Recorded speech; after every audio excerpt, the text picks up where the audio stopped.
அரக்கர்கள் கத்தி, சூலம், பரசு, ஈட்டி முதலான ஆயுதங்களை ஏந்தி வந்து வானரப்படையில் புகுந்தனர். வானர வீரர்கள் மரங்களை பெயர்த்து அவற்றையே ஆயுதங்களாக கொண்டு சண்டையிட்டனர். ஒவ்வொரு முறையும் மரங்களை கொண்டு தாக்கிய போது 7-8 அரக்க வீரர்கள் பலியானார்கள்.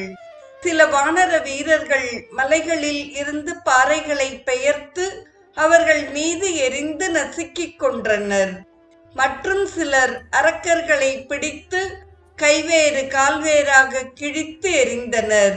பயங்கரமாக அந்த சண்டையில் அரக்கர்கள் பல பேர் மடிந்தனர்.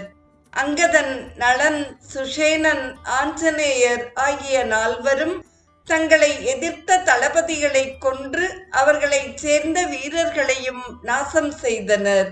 உப்பரிகையிலிருந்து பார்த்து கொண்டிருந்த இந்திரஜித் கோபம் தாங்காது ரதத்தில் ஏறி யுத்தகளம் வந்தான்.